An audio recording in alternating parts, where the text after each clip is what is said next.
Hello, thank you very much for watching RAP Camry's webinar in which we want to share with you the research and approaches RAP has developed for adding value to waste streams.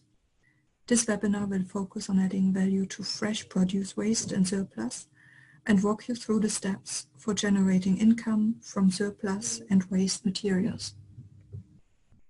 As a note, we would like to hold this webinar under the Chatham House rules, which you can see on the slide. These state that we will hold this webinar in a competition compliant manner. So any anti-competitive behavior such as price fixing won't be tolerated and may lead to the webinar being terminated prematurely.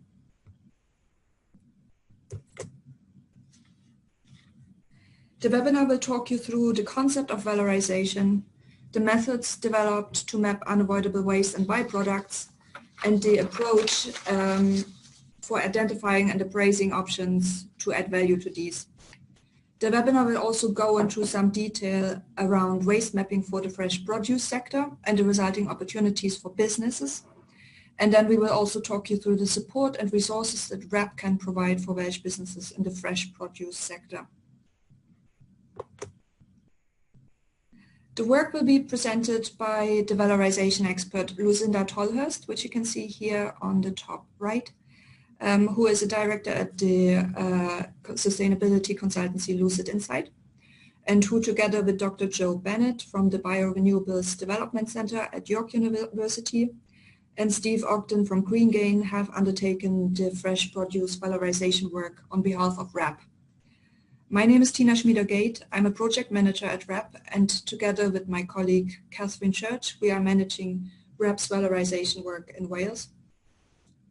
And for those who haven't heard of RAP before, we are a resource efficiency charity working towards a world in which resources are used sustainably by reinventing and rethinking how products are being designed, sold, used, and consumed, and by redefining reuse and recycling of products. So Luki will now talk you through the valorization of fresh produce surplus and waste. Hopefully there won't be any more hiccups with the technology. So over to you, Luki. Thank you, Tina. And hopefully all of you can hear me now, and sorry about the hiccup earlier. So yes, I'm going to start by talking about what is valorization.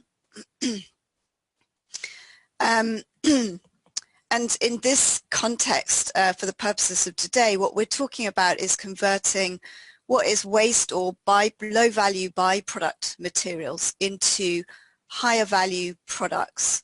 And this has two benefits. Obviously, there may be a revenue generating benefit, but in addition, it may be saving costs as well in terms of current disposal costs.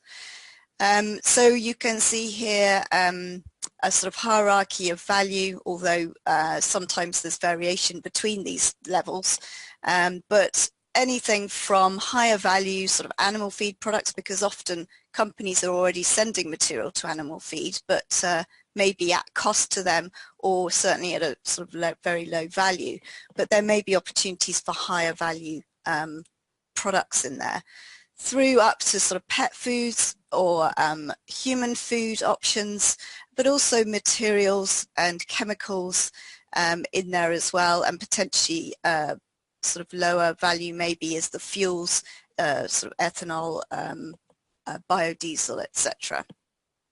And we'll look at some examples as we work through this presentation. And why do we want to look at that? Well, really the main driver for most businesses is around the cost benefits, or certainly potentially making revenues as well as cost reduction. It may also result in reduction of waste resources in other sense, so carbon, energy, water use as well, although you do need to bear in mind if you're further processing to make these higher value goods, then that may have a resource impact as well.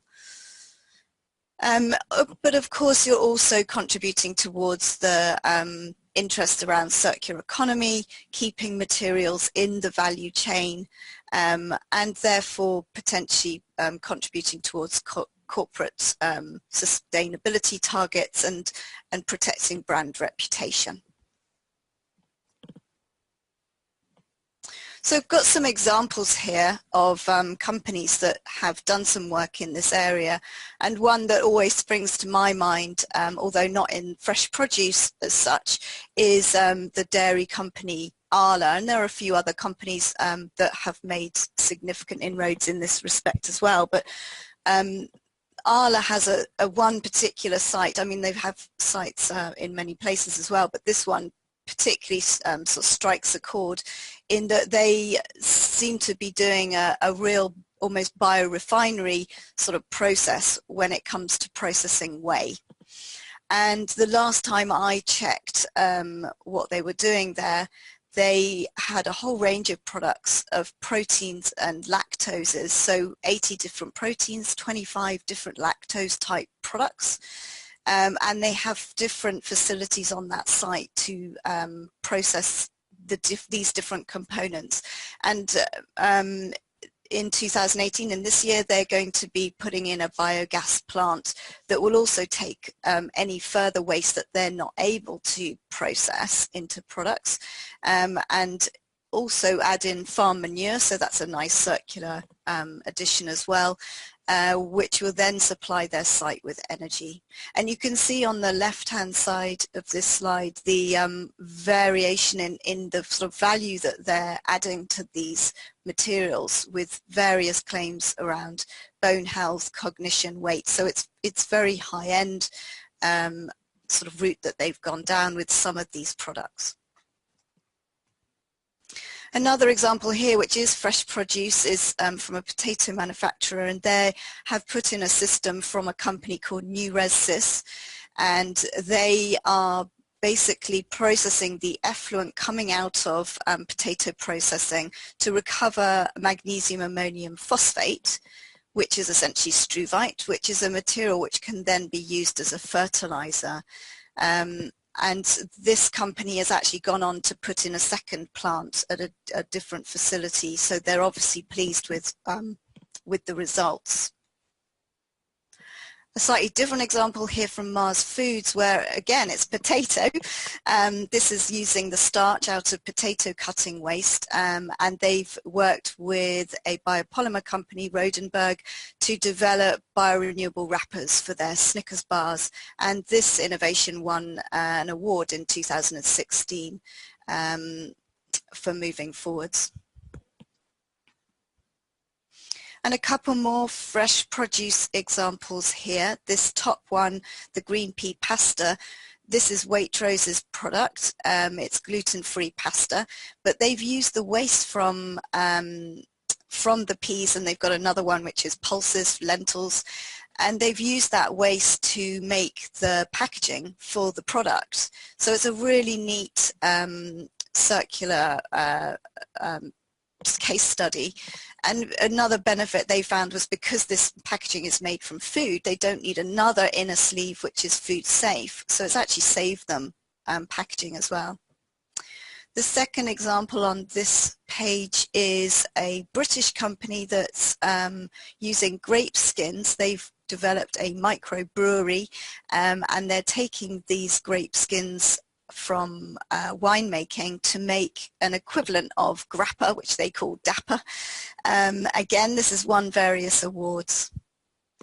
And the third example on this is a company called Celbius, that are a biotech company, and they have hooked into this whole trend around banning microbeads in cosmetics that are plastics. And they're looking at a bio-derived version, and they're using olive stones as a source for that. But they're also looking at the other materials out of olive. So they're looking at colorants, they're looking at biomass briquettes for log burners, and a number of other materials that they can extract for skincare, cosmetics, and other applications. So again, they're really looking holistically at what they can make out of these materials. So I'm going to talk a bit about what the different steps are in terms of if you want to explore the options for waste valorization. What are the different stages in that process? And the first step is to understand what you have in your company. So some mapping exercises, and that's the first step that we took with the carrot and parsnip companies that we'll talk about a bit later. And I'll just go through each of these in a bit more detail in a moment. The second step is around identifying the different options. What could you do potentially? And that's a more external view of the world around what are other people doing. And then evaluating the options. So out of the possibilities out there, and there might be loads or there might only be a handful, what is it that your company should do? Which is going to look like the best option out of the possibilities? And then finally, hopefully, finding something to implement. So I'm going to talk about the mapping and identifying in a little bit more detail. So 4 stages really of the mapping process, and this might be a really quick process if you have a fairly straightforward processing or line of products, but it may be quite quick to run through. Some of the factories I've been at where there's been a lot of different products, a lot of different ingredients, a lot of different processes underway, it's been a bit more of a complicated process to then work out what are the hotspots and which are the real areas to go after. But the first step is to identify the different flows that you have. The second step to work out which of those are unavoidable. Then to look at, okay, out of the unavoidable waste, if there's multiple options, which one is really good for valorization? And then to understand that material in a bit more detail. And again, I'm going to talk a little bit more about each of those. So identifying the byproducts and waste flows that you have. And again, this might be very obvious and very simple, but just for the purposes of where it's maybe a bit more complicated, it's worthwhile looking across the whole of the production line from intake through to the dispatch stages and seeing what's flowing off different stages there. And the material might be the same all the way across, so we looked at parsnip and carrot packing factories, and you think, well, okay, it's all carrots coming off there at the different stages, so it is relatively simple, but even then there are important differences in the sense that the carrots coming off in the early stages, there's much more likely to be gross defects and major issues and rot and things like that, whereas the stuff being sorted at the end of the line is being sorted by hand, and it's just those much more minute spec details that may be a little bit too small, a little bit too bent, there's just something minor wrong with them, and so you've got a much higher quality material coming off the end, and so even segregation there may be worthwhile. And then the losses may also relate to different procedures, different processing steps, so samples, offcuts and residues from processing. Quite often there's spills or leaks during processing. There's obviously the cleaning and residues perhaps on the lines. There may be inedible or damaged or spoilt material. There may be rejects from packaging or the wrong weight or wrong labeling. Sometimes these can be reworked back onto the line so they can be put back on anyway, but sometimes that's not possible. And finally, maybe out of spec returns or rejected product from customers. And again, some of these are maybe more likely to be suitable for valorization. So samples, for example, are unavoidable waste, but perhaps there's very small volumes of those, or they tend to be contaminated through the testing process or damaged through the testing process, so it makes it difficult to find any further applications, for example.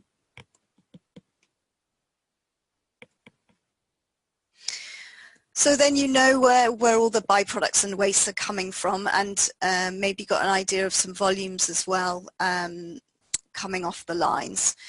So then it's really important to work out which are unavoidable. and ones which are going to be sustainable supply of material over time so that it's worthwhile going down the valorization route. And distinguishing between what might be reduced or eliminated versus what something that is truly unavoidable. So again, the carrot line, I saw a lot of floor spills there, and when I talked to the guys, they're like, yeah, we know we've got an issue at the moment with this piece of equipment, and it's been doing a lot of spills. We're going to work on that. That isn't normal. That's not, that's going to be dealt with. So it's worth distinguishing between that. And then also there may be further changes or future changes which perhaps will mean that that byproduct is no longer going to be produced, perhaps a change in the processing or even a change in products in future. So at this point, hopefully you've got an idea of which are going to be the materials which are unavoidable and going to be produced over into the, at least into the near future, that look like they're worth looking at for valorization.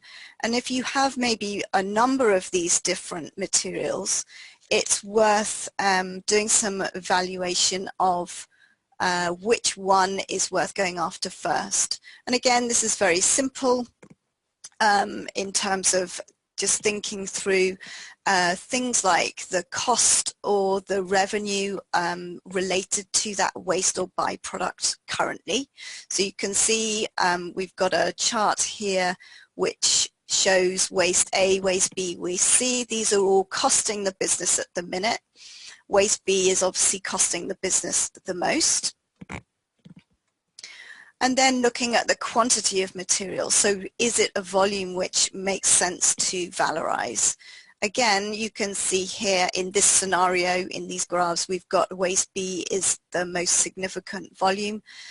So that looks like an interesting candidate from those two perspectives. It's also worth considering whether that volume is a consistent volume over time. Does it vary seasonally? And we'll talk about that a bit later. And can that variation be managed?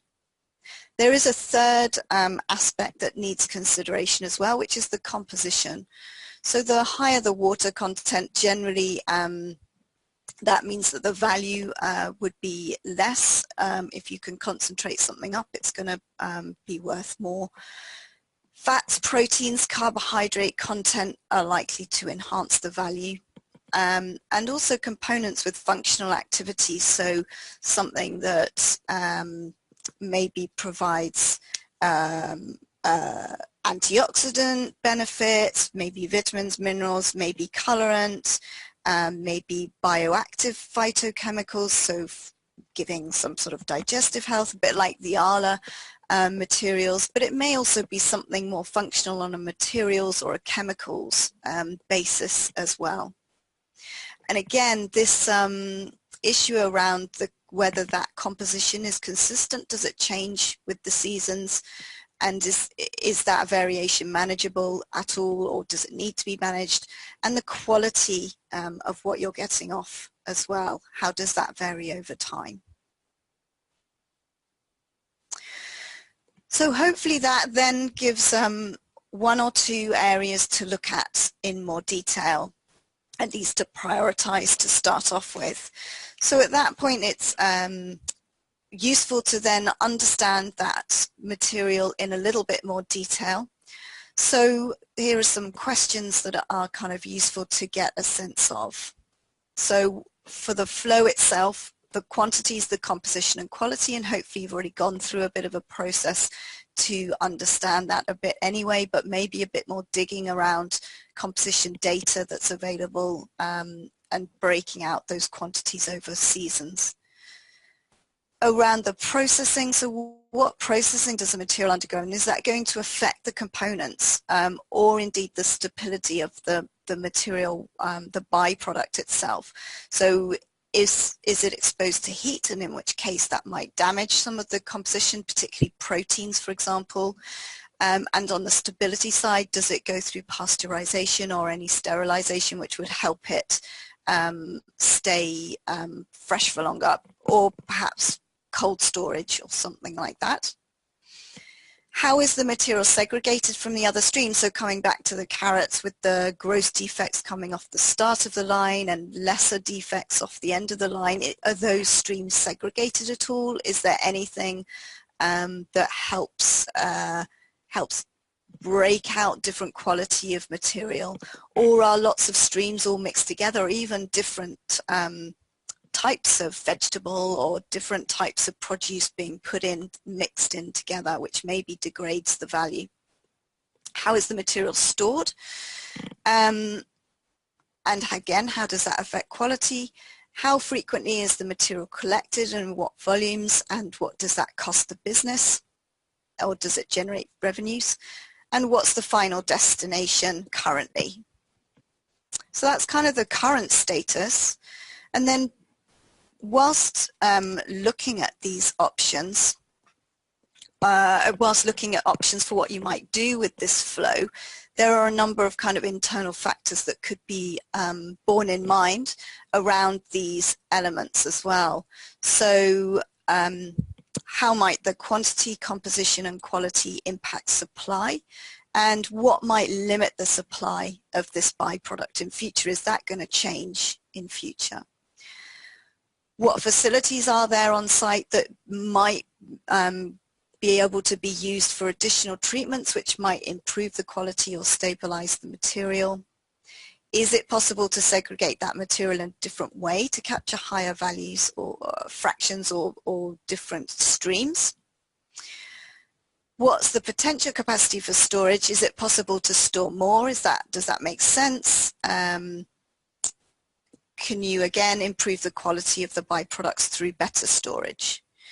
Are there any limitations to collection from site? And sometimes that is a problem for city sites and so forth, where spaces may be restricted. And in terms of the final destination, are there any existing supply chain or end user relationships that can be tapped into or developed to help find new uses for the byproduct? So that's the kind of internal review, really. When it comes to identifying options, that's then looking outward and trying to gather information and stimulus and ideas from outside the business, and can be used from talking to people and what internally what people have seen as well.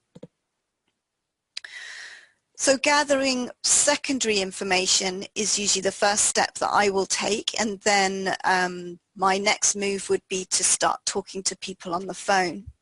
So in terms of secondary information, there's a number of resources which are really, really useful.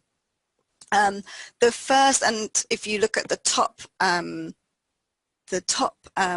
quadrant on the, the top space in this diagram, you can see that that's the much more close-in information. So industry news, association information.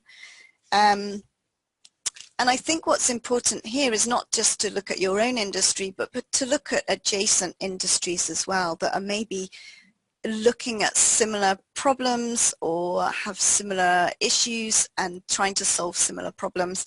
And also some of the end users that might be interesting. So maybe natural food additive companies, functional food and ingredient trends, even the farming and livestock industry, the bioplastics world, biomaterials world, biorefining. What are these industries doing? What are they looking for? And what materials are they currently using? And is there anything there that hints that they might be interested in the materials you have? So that then leads on to looking at some of those players, looking at their websites, looking at their products, and looking also at databases of ingredients and so forth, and trying to understand that market. And market reports can be very useful as well, although they need to be taken in the context of your ecosystem. And are you looking for information that's very regional? in order to reduce transport and logistics costs, because that is such a often a very key aspect to take into consideration. So market reports can be great, but sometimes a global figure for a particular industry is just too broad to really know whether there's an opportunity in for what you have, maybe in your area or in your region, if that's Europe, etc. So then, as I say, the next step will be looking at the patents and scientific publications will give you information that maybe is a little bit further out. If you're interested in the longer term, more innovative ideas, then that may be a route to go down as well, and you want to do some R&D in the area, then those sort of emerging ideas might come out through those resources. So then holding discussions with people, so it might be potential end customers, equipment suppliers, and non-competitive players. Obviously there's that balance between wanting to reach out and talk to people and not giving away anything that you think is competitive information. And quite often I'm asked to call these different groups anonymously on behalf of customers because of that, that issue that's holding them back. So but it is very important to reach out to the different stakeholders, and maybe also look at the local networks and potential partners that are in the location, particularly if you're going down the lower value uses, maybe of feed, anaerobic digestion, then your location and logistics is going to be a vital factor in whether you're going to get any value back or make any cost savings and able to find a partner.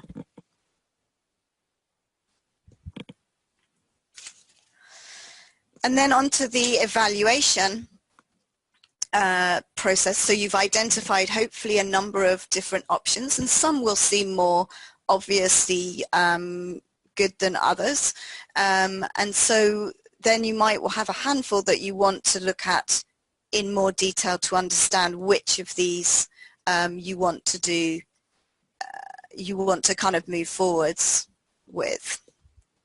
And there's a number of questions to consider when looking at which of the options you might want to investigate further and which routes you want to go down.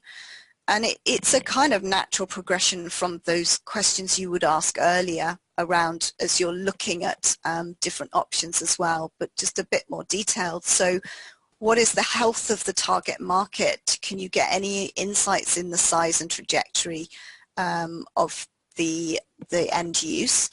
And particularly, again, if you think it's going to be affected by location and logistics, then making sure that you focus on regional activity, whether that's at your very sort of county level or whether it's more Europe-wide, whatever you think that market scope is. What's the level of competition, and trying to get a sense of who's competition and who might be partners, and are they satisfying the current market need, or is there something missing? Could you offer something different? Maybe that's on cost because you're using a byproduct, or maybe it's on improved functionality, or it's maybe easier, it's a better format to deliver it, so it's easier to use. What is the benefit that you might be able to persuade people to use what you've got? And what volumes you're able to produce, because sometimes because it's a byproduct, the volumes will be constrained. And if that's so, and you think there is a really healthy opportunity that requires more volume, is it possible to partner, collaborate with others that maybe have a similar stream, or can you use streams from multiple facilities to boost your volumes? What are the technologies and labor or skills that are needed, and can you deliver that? What's needed for you to bring those skills in, bring those technologies in? Are the technologies ready, or do they need some further development? Is there any issues in that case with IP in terms of access to the patents? If it's protected, do you need to license the technology, for instance? And finally, what's the regulatory environment? So are there accreditations that you need? For example, if you want to go into feed, then you might need to become accredited. Do you need permits, etc.? So that's the kind of questions to ask, and you can start quite top level, and then if it still looks interesting, you keep digging, and in a way sometimes the objective is to kill ideas almost as quickly as possible so that you don't go down rabbit holes, and you're trying to just really focus the efforts on the best, the most interesting looking options.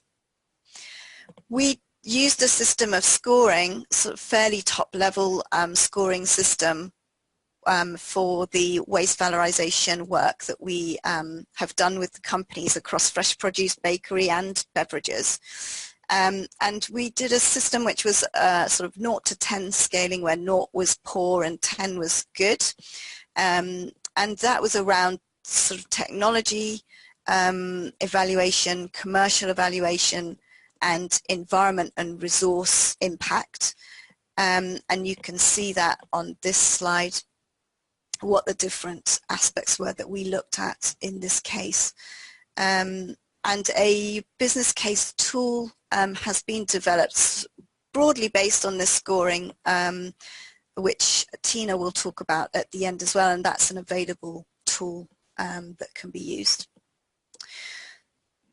So we looked at this scoring for the carrots and parsnips, and I'll talk about what came out of that project in a bit in the next section. So we looked at technology in terms of the technology readiness level and the feasibility of getting it to commercial stage. And then in the commercial evaluation, we looked at the market health, the value achievable from the product, including taking into account the scale of production from the byproduct, whether it has any added value or differentiation for what's already available, and the cost of complexity to manufacture and set up and get that going. And then the environment and resource efficiency, we looked at whether there were any further residues that would maybe be challenging to dispose or might have potential to valorize. Whether it's bringing the waste up the waste hierarchy, particularly whether it could be kept in the food chain or displace fossil-derived products, and the resource input required. So thinking about the carrot and parsnip project that we conducted. So the aim of this work was to try to look at the waste from fresh produce industry and looking at how this could be transformed into valuable commodities. So we were mapping and quantifying. We did a review and evaluation of options, which actually Joe Bennett at the BDC conducted that review and evaluation. And we tried to identify a number of technologies which could recover value, and I will present some examples of what was found from that project. And we appraised those technologies around that scoring criteria. So this study was conducted between 2016 and 17. And we went to a number of sites in the UK which represented a significant proportion of the carrot and parsnip market in the UK. And we looked at lines which were whole-packed carrots, conventional carrots. We looked at whole-packed organic carrots, and we looked at whole-trimmed packed parsnips. In terms of looking at the solutions, we excluded land spreading, anaerobic digestion, composting and direct use as a low value animal feed, because these were already well established and well known to the industry. We did also exclude redistribution, although again we know that there is some work in that area, and that is an encouraged route, but in terms of adding value, it maybe comes further down the list. So what we found was that there's approximately 150 to 200,000 tons of difficult to avoid carrot surplus or waste material, and around 29,400 tons of parsnip surplus and waste in the UK. And what became apparent as we talked to these companies, but there's a number of practical kind of challenges or aspects that need to be taken into account with these types of materials. And the first comes back to this issue around the volumes across the year. So there's a supply that's not consistent across the year. Higher volumes in autumn and winter, smaller volumes over summer. And the material degrades very quickly because it's a fresh produce. And so it would require appropriate storage or some sort of pre-treatment in order to stabilize that material so that it could be supplied on to other uses, maybe more, particularly where you have the excess amounts being produced in autumn and winter. To find a home for those materials, it would be useful to stabilize it. So drying came out as an interesting option, but it does need to be economically viable. The energy cost for drying can be very high. In addition, in terms of storing this material, there may need to be additional storage space, maybe even some different facilities, so that would need to be taken into account. And as I said, redistribution to people and then to animal feed to try and keep this in the material in the food chain should be priorities after prevention and value-added opportunities have been exhausted. So on to some of the ideas. So dried and pelletized carrot and parsnip. Now this is a route which actually opens up a number of opportunities in terms of uses. So it's a really interesting option if it can be executed economically. So yes, refrigeration would be useful. It can extend the life shelf of fresh produce, but only to a limited degree, whereas dehydrated dried material can be stored for years. And so that gives you much more flexibility in terms of what you can then do with the material and how you supply it and where you supply it to. There isn't potentially a danger that heat can damage functional components like beta-carotenes, which gives the color of carrots. So that does need to be taken into consideration in terms of what the end use is going to be. But we did find a company that was working on low cost and low damage and food grade drying. And the details of that company is in the full report, the company Biopower. And that can give a dried material which then retains lots of these functional properties and the beta-carotenes and so forth. There are other suppliers out there as well that do drying equipment as well, like Vandenbroek, Perry UK, Exis, Mitchell dryers. I mean, there are lots of, and Andritz, there are lots of dryers out there. It's just finding the ones which are commercially viable. So one of the routes for the dried material would be the pet food industry, and they are really interested in sourcing more ingredients from within the UK, and currently it seems like they are bringing in dried vegetables from Europe, but they like to add these in because you have additional nutritional value, but also it fits with the natural ingredients.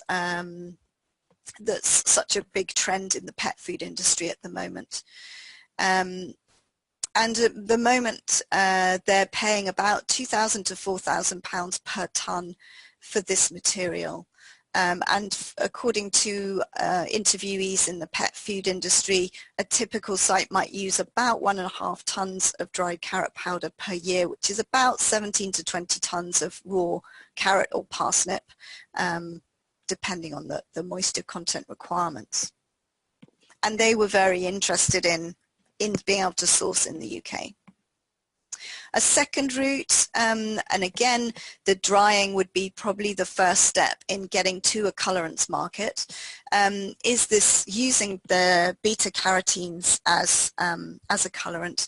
Currently used, it is being sourced from carrots, but a lot of it is from palm oil and also from algae and fungi. And you can get powders or liquids for this and different formulations. You can extract from using chemical solvents, which are called organic solvents, and that will give you a much higher percentage extract. Or you can use aqueous extract, and if you want to go down the organic route in terms of an organic product, confusingly, as opposed to an organic solvent, which is not organic in the food sense, consumer food sense.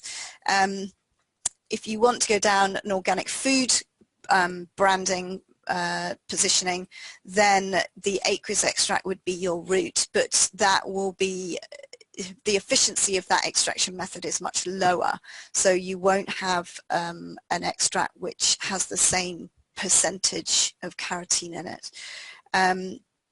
So you'll find the chemical solvent extracts are typically much higher value because they have that higher volume in them. And the final example we've got here is composite materials. So there's a lot of interest in producing high performance products from sustainable bioresources. And this includes extracting nanocellulose fibers from root vegetables. And the company Cellucomp is one example of a company doing this in the UK. And they've got a number of materials that they can derive from root vegetable fibers and for a number of applications, including paints and coatings, personal care products, home care products, cosmetics and various materials, and even drilling fluids. So there's a lot of scope for these types of materials. One of their issues is sourcing material and the stability of the material and the storage of the material. And so they are really keen, again, on the dried material. And currently they're using sugar beet pellets from the sugar industry, which is a byproduct from that's also used in animal feed. And they're sourcing that at about 150 to 200 pounds per ton. And this Cellucomp company would be interested in using carrots. In fact, I believe they originally were derived from carrots. They were looking at carrots originally, but for them it's the sourcing. So to summarize those 4 different approaches, in the full report there is this matrix with the scoring for each of the different different aspects. So technology is the x-axis, the y-axis is environmental impact reduction, and the commercial potential is the size, relative size of the circle. There are other routes as well that we looked at, for example, feeding pulping to go into soup or baby food, cutting into batons for salads or for semi-prepared foods. So there are lots of other routes. It's just that being a byproduct in terms of the volumes and supply and consistent supply, it seemed like the drying fell out as our most interesting route. So that's why these slides focus mainly on the drying side, but we appreciate that there are other options there in terms of different food applications that could be gone down.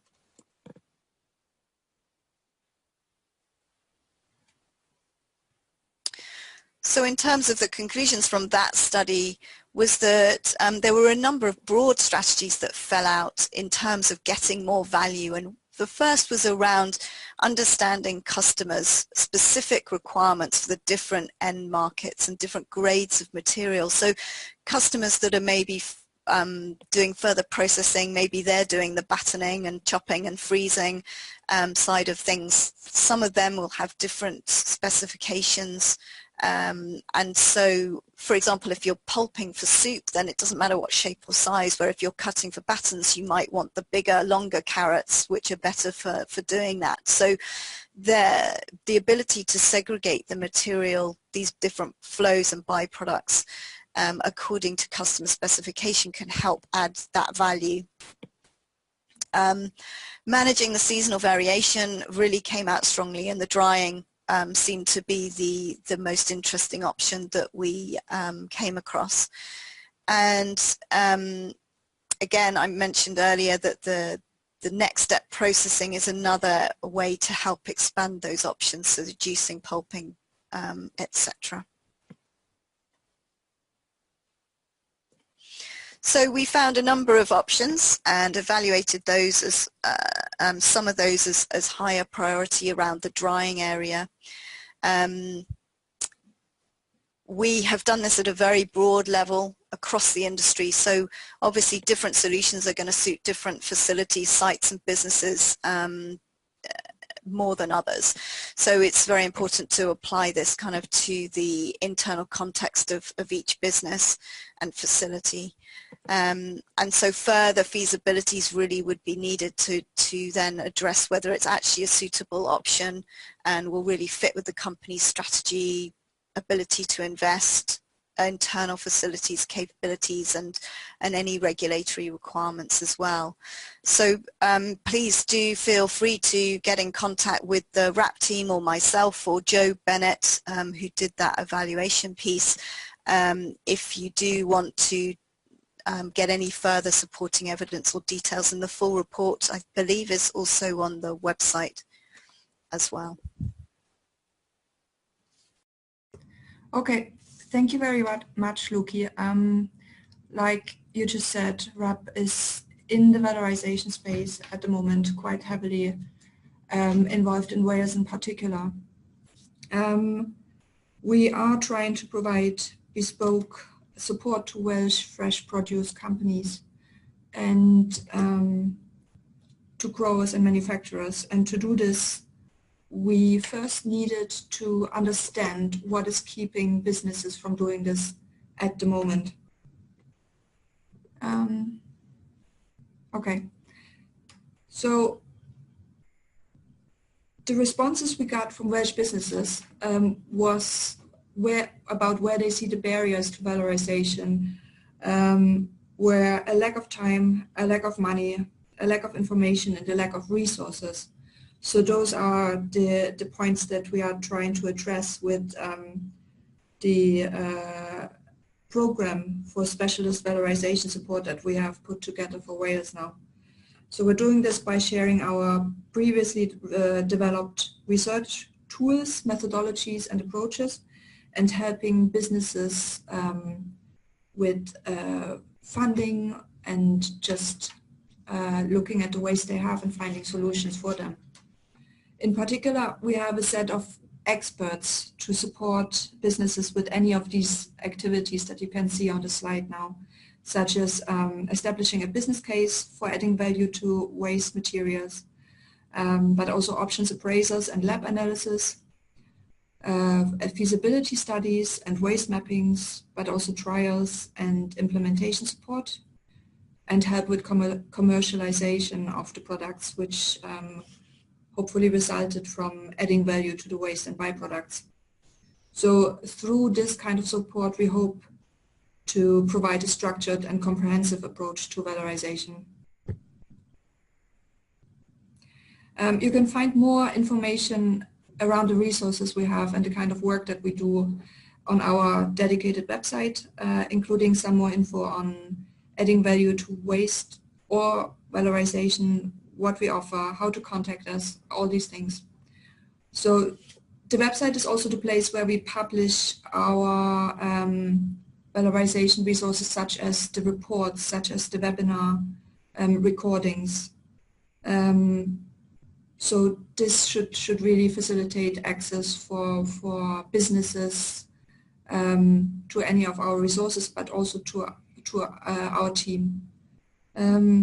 Luki has, for instance, developed a dedicated valorization business case tool for REP to demonstrate how waste valorization improvements can lead to increased productivity and efficiency, to higher product outputs, and also increased revenue for businesses. And that's available on the website for download. Similarly, we have a waste mapping tool which can help identify where and how waste is generated at various stages, as Luki explained earlier. And this is accessible online and can be downloaded on our website as well. We will upload a number of valorization reports for several food and drink manufacturing sectors, and that would be for the dairy sector, for the bakery sector, fresh produce, and drink as well, the cider sector. And we will keep adding to these resources whenever we can, so watch this space, and also drop us an email if you want more information about this or want to be notified of any new valorization publications. A bit more around the business case toolkit that Luki mentioned. So this was developed to help industry make decisions around waste and byproducts from manufacturing processes, and to support them to develop the initial business case for valorization. So this tool is applicable across various sectors of food and drink manufacturing, and it compares expected costs and profits for valorization options, but it also covers aspects such as fit with the company, or fit with the company's strategy, or internal capabilities within a business. So whether it actually makes sense for a business to go down that route. So this tool allows a combination of qualitative and quantitative data entry. And what this looks like is on the next slide. So the initial step involves writing a short summary of each valorization opportunity that's being considered. This can look at processing, end products, end customers, and the value that would be created, and can really help businesses to get their head around the opportunity. The second step is a data input page. So any data such as waste volumes, expected costs, expected revenues, and etc. can be entered there. And this then leads on to initial comparison page, how the different options are stacking up against each other. The tool then allows to repeat these steps with more information. Once some of these options have been looked into in more detail, then more data might become available, and provide a much better comparison at the end. So the tool provides quite a detailed review of the opportunities of these options, and gives businesses a pretty good idea of what would make sense for them and what they should take forward. So again, this tool is available for download on the website, but do get in touch if you have questions around it, or if you would like us to walk you through it. If you have questions or would like more information, what REP is doing, valorization, and how we can help you, please get in touch via our website, but also through the email address that you can see on the page here, addingvalue@rep.org.uk. And this is our valorization team. There's Catherine Church, project manager, and myself, Tina Schmieder-Gate, project manager, and we have a special advisor on the team as well, Dr. Nina Sweet. And then there's Mike Faulkner-Hull, who's also joining us today, who's our program area manager. So please do get in touch if you want some support, and we'd be happy to walk you through what would make sense for your business and how to generate value from waste. And we have now reached the end of the webinar.